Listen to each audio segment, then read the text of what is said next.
ശബരിമലയിലെ സോപാനത്തിന് സമീപം ചെരുപ്പിട്ട് പോലീസിൻ്റെ ആചാരലംഘനം.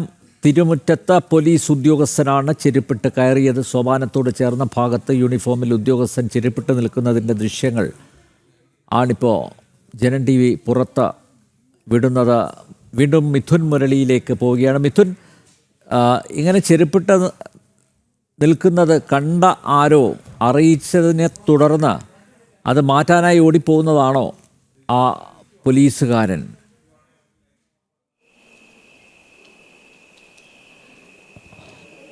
അനിൽ നമ്പ്യാർ, ഈ നമ്മളിപ്പോൾ പുറത്തുവിടുന്ന ദൃശ്യങ്ങൾ ഫ്ലൈ ഓവറിൽ നിന്നും പകർത്തിയതാണ്. ഇന്ന് ഫ്ലൈ ഓവർ നിറയെ ഭക്തജന തിരക്കായിരുന്നു. ഫ്ലൈ ഓവറിൻ്റെ മുക്കാൽ ഭാഗത്തോളം മുഴുവൻ സമയവും ഭക്തജന തിരക്ക് ഉണ്ടായിരുന്നു. ആ ഫ്ലൈ ഓവറിൽ നിന്നുമാണ് ഈ ദൃശ്യങ്ങൾ പകർത്തിയിരിക്കുന്നത്. ഫ്ലൈ ഓവറിൽ ഉണ്ടായിരുന്ന ആളുകൾ തന്നെയാണ് സമയമടക്കം ഇന്ന് നടന്ന ആ സംഭവത്തിൻ്റെ ദൃക്സാക്ഷികളാണ് ഈ വിവരം നമ്മെ അറിയിക്കുകയും ഇങ്ങനൊരു സംഭവം നടന്നതിൻ്റെ ദൃക്സാക്ഷികൾ സമയം അടക്കമുള്ള കാര്യങ്ങൾ അറിയിക്കുകയും ചെയ്തത്. എന്തായാലും ഫ്ലൈ ഓവറിൽ നിന്നുള്ള ദൃശ്യം അദ്ദേഹം ഈ പോലീസ് ഉദ്യോഗസ്ഥൻ വടക്കേ നടവഴി, അതായത് സെക്യൂരിറ്റി ഗേറ്റിന് സമീപത്തുള്ള ഗേറ്റ് വഴി സോപാനത്തിന് സമീപത്തേക്ക് എത്തുന്നു. അവിടെ അല്പസമയം നിലയുറപ്പിച്ചതിന് ശേഷം തിരികെ മടങ്ങിപ്പോകുന്നു. ഈ സെക്യൂരിറ്റി ഗേറ്റിന് സമീപത്തുള്ള ആ ഭാഗത്തായിരിക്കണം ഈ ഉദ്യോഗസ്ഥന് ഡ്യൂട്ടി നിശ്ചയിച്ചിരിക്കുന്നത്. അതുകൊണ്ടാണ് ആ ഭാഗത്തേക്ക് തിരികെ മടങ്ങിപ്പോകുന്നത്. സോപാനവുമായി ബന്ധപ്പെട്ട ആ ഭാഗവുമായി ബന്ധപ്പെട്ടുള്ള എന്തോ ഒരു ആവശ്യത്തിനാണ് അല്പസമയത്തേക്ക് അവിടേക്ക് കയറി വരുന്നത്. അതിനുശേഷം തിരികെ ഇറങ്ങിപ്പോകുന്ന കാഴ്ചയുമുണ്ട്.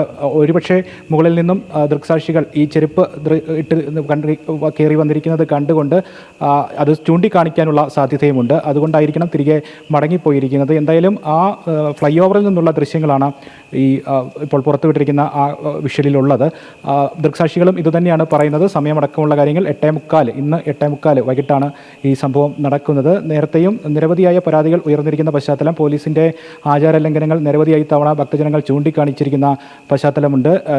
18-ാം പടിയിൽ പിന്തിരിഞ്ഞു നിന്ന് സെൽഫി പോലീസ് ഉദ്യോഗസ്ഥർ എല്ലാം കൂടി എടുത്ത വിവാദമായതുമൊക്കെ സമീപകാല സംഭവങ്ങളാണ്. അതുപോലെ സമാനമായ രീതിയിൽ പോലീസ് പലയിടങ്ങളിലും ആചാര മര്യാദകൾ കൂടാതെ ശബരിമലയിൽ പ്രവർത്തിക്കുന്നു എന്നുള്ള പരാതികൾ നിലനിൽക്കുന്ന പശ്ചാത്തലം, ആ കാര്യങ്ങളെല്ലാം ചൂണ്ടിക്കാണിച്ചുകൊണ്ട് പോലീസ് ഉദ്യോഗസ്ഥർക്ക് കൃത്യമായ മാർഗ്ഗനിർദ്ദേശങ്ങൾ നൽകിക്കൊണ്ട് വേണം സന്നിധാനത്തേക്ക് ഡ്യൂട്ടിക്ക് അയക്കാൻ എന്ന് നിരവധിയായ തവണയാണ് ഭക്തജന സംഘടനകളെല്ലാം തിരുവിതാംകൂർ ദേവസ്വം ബോർഡിനെയും പോലീസ് അധികാരികളെയും എല്ലാം അറിയിച്ചിട്ടുള്ളത്. പക്ഷേ അങ്ങനെയുള്ള മാർഗ്ഗനിർദ്ദേശങ്ങൾ ഒന്നും നൽകാതെ തന്നെ കൃത്യമായ ആചാര മര്യാദകൾ അതൊക്കെ പാലിക്കേണ്ടത് എങ്ങനെയാണെന്ന് ബോധിപ്പിക്കാതെയാണ് ഇപ്പോഴും പോലീസ് ഉദ്യോഗസ്ഥരെ സന്നിധാനത്തേക്ക് വിടുന്നത് എന്നുള്ളത് തെളിയിക്കുന്ന കാര്യമാണ് ഇപ്പോൾ ആവർത്തിച്ച് നമ്മൾ ഈ സംഭവത്തിലൂടെ കാണുന്നത്. എന്തായാലും പോലീസ് ഉദ്യോഗസ്ഥരുടെ എണ്ണം വളരെ വിരളമാണ്. മാസപൂജ സമയത്ത് സാധാരണയിൽ കുറവ് പോലീസ് ഉദ്യോഗസ്ഥരെ മാത്രമാണ് സന്നിധാനത്ത് ഡ്യൂട്ടിക്ക് നിയോഗിക്കുന്നത്.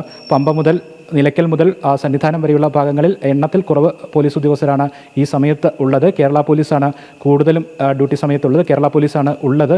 അതുകൊണ്ട് തന്നെ കേരള പോലീസ് ഉദ്യോഗസ്ഥൻ്റെ ഈ ഇത്തരത്തിലുള്ള ആചാര ലംഘനം നടത്തിക്കൊണ്ടുള്ള ഈ ദൃശ്യങ്ങൾ പുറത്തു വന്നതോടുകൂടി വലിയ രീതിയിലുള്ള പ്രതിഷേധങ്ങളാണ് ഭക്തജനങ്ങൾക്കിടയിൽ നിന്ന് ഉണ്ടാകുന്നത്.